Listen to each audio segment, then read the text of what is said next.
Good morning. Um, you are Marcie Chapman Yes. from Boise, Idaho. Yep. Okay, and you are a blind woman with a family? I am. Yes, I am a mother of 4 children and a wife as well. Yes. And your kids are ages? So I have, like I said, 4 children, and I have 2 boys and 2 girls. My oldest is 25, and then I have a 20-year-old. Those are my boys. And then I also have an 18-year-old and also a 13-year-old, and those are my girls. Fun. All right, and you have been blind for what? I was born with what I have. I was diagnosed with retinitis pigmentosa when I was around 12 or 13 years old. So a young teenager. But you went through high school using your vision? The best that I could. So you noticed a problem, but you didn't know what to do about it? Correct, yes. I have a brother and sister that also have RP. 3 of the 5 of us are all legally blind. And my brother that also has RP, he was diagnosed first. He was around 19 or 20 years old, and he's about 7 years older than I am. And when he found out he was diagnosed with that, then he called my mom and said, hey, I think you need to get Melissa and Marcie checked out because they have similar symptoms as I do. And sure enough, we went to an eye doctor and he diagnosed us with retinitis pigmentosa. So you all knew you had problems with your eyes before you got diagnosed? Yes. I used to play night games with my friends at night, and it got to where I couldn't see where I was going. And it You was mean sports? Yeah, it was like night games and things. I don't know, the silly games kids would play. Yeah, and it got to where I couldn't see where the ball was, and I couldn't see where I was going, and I didn't know why because everyone else could see. It's frustrating. Yes, Yeah. for sure. Okay, so you now work for the Idaho Commission for the Blind and Visually Impaired, correct? Correct. And so what did it take to get you from trying to figure out what to do until you now work there? It was years in the making. I was first introduced to the Commission for the Blind in my early 20s. Well, anyway, in my 20s. And I was recently divorced at the time, a single mom living with my parents. And my mother actually worked at the same workout facility. Didn't work there. They attended the same workout facility with the rehabilitation teacher there in Idaho Falls. And so she said that she would love to meet with me and see what the Commission for the Blind and Visually Impaired could do to help me out. And so that was my first experience working with the Commission for the Blind. And I worked with her for a couple of years until I got married and moved here to the Treasure Valley. So when you say you worked with her, what did you do? So she taught me how to use a cane, and she also bought me some magnifiers, and they also came and downloaded Zoom text on my computer so I can navigate around on there. And Zoom text enlarges the print on the screen? Correct. Okay. Yes. I don't want it to get mixed up with the Zoom calls. Correct. Yes, that's very true. Okay, and so then you moved to Boise, and your kids were growing, and you were learning.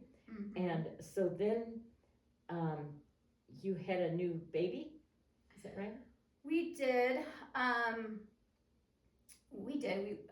My husband, now current, we had a kid, and I knew that I did want to eventually go to work, and so I contacted the Commission for the Blind here in Boise because I know that they have an office here, and they gave me another rehabilitation teacher here, and because I wanted to get to know the area because I didn't know Boise at all. Right. And so he came and we did some more cane lessons here, and then he talked to me about the training center, which of course I'd heard about before, but it wasn't ready to attend at that time. And so I was then able to attend the training center. I also wanted to wait until my kids were a little bit older, and especially my youngest, where I felt she was old enough to go to daycare. Right. And so then I did attend the assessment and training center at the Commission for the Blind. And that was a huge game changer for me, that it definitely taught me that I could be independent, and it gave me a lot more tools in my toolbox and showed me a whole new world that I could have as a blind and visually impaired person. So you took more cane travel and you took more computer training. Did you learn some Braille? I did. I learned Braille, and I also took the activities of daily living class as well. Which included cooking and cleaning and yeah, basically all your day-to-day independent living stuff. Did you take some shop? I did take shop. And why was that valuable for you? Oh, that was awesome, because the first thing they tell you is that they use the same machinery equipment that any other wood shop person, whatever they want to, whatever they're called, would use. And so that was very cool for me, because they didn't use any different type of equipment. It was all the same. They used all the same safety features. And we also did all the classes shaded, so it didn't matter where your level of vision was at. Everyone was on the same level because you're shaded. And that was just such a huge confidence builder for me, because by taking that class, you have an end project, and I made a coffee table, and it's in my living room today. Good for you. For you. So that gave your confidence a big boost? Definitely, for sure. Okay. And then you decided to take some training for a career? So then what happened with that, I was so impressed with all the teachers there. I had an amazing experience at the training center. I loved all the instructors. They're very inspiring for me. And so, I felt like that was something that I could do. I wanted to be able to give back to my blind community and be able to teach them what I had learned. And so I had told all the instructors, I would love to be able to work here. And they said, well, every once in a while we get openings, and so I said, well, what do I need to do, to prepare for this? And at the time they were doing the SWEP program, which is now called the VIEW program, but they needed staff members for that. And so I was hired on for a couple different summers to be staff of the SWEP program. And then also Lisa Baker, the activities of daily living teacher at the Commission for the Blind, she actually asked me to come and substitute there a few different times. And so that gave me a lot of experience teaching others that are blind and visually impaired how to do those different trainings that I learned how to do.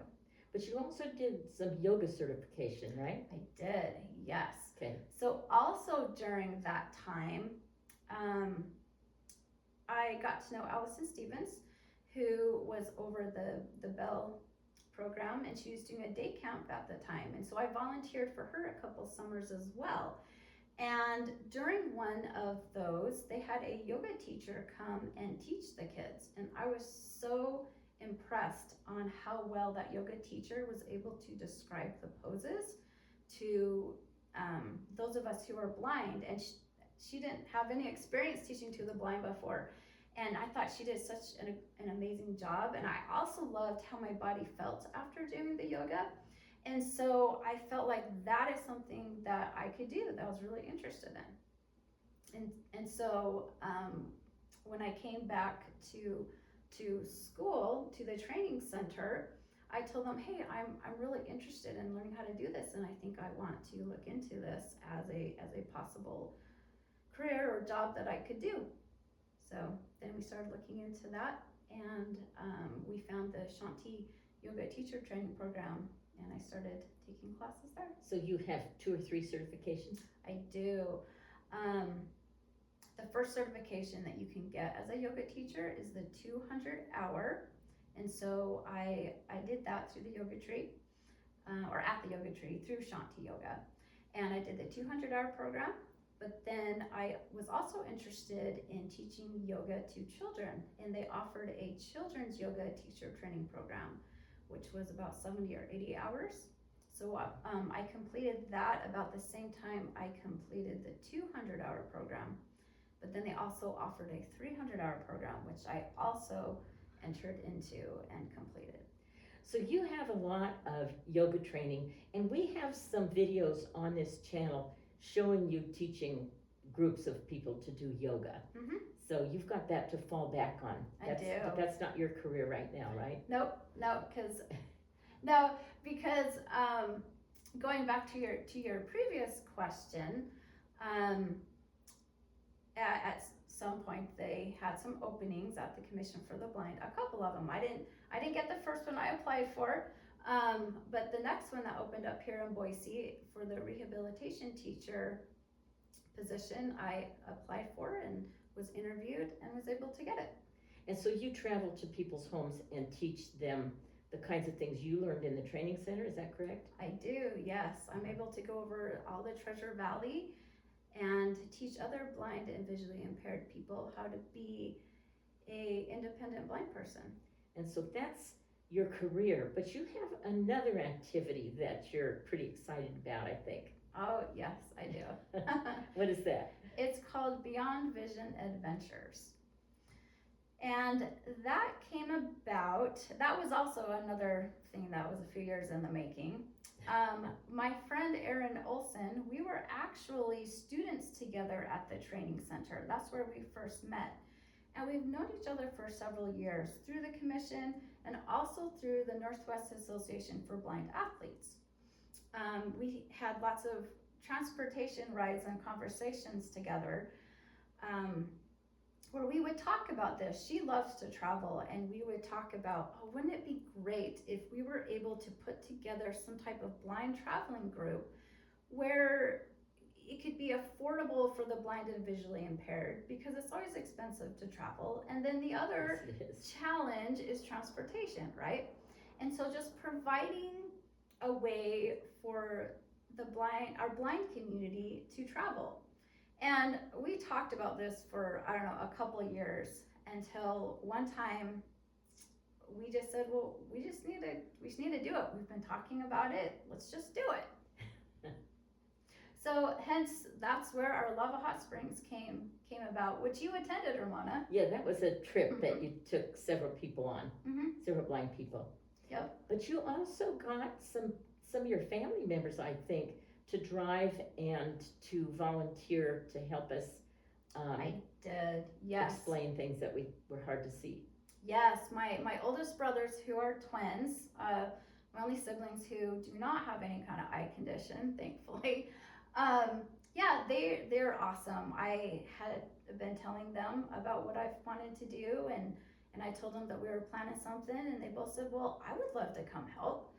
And so both of my brothers and also my sister-in-law and my oldest son, Dallin, came to help out at that trip. And they were wonderful. Adventure. They were. And it was a fun trip. But then you do also some 1 day or 2 day things closer to home? We do, yeah. This past year, we actually went and did some fruit picking up at the orchards in Emmett.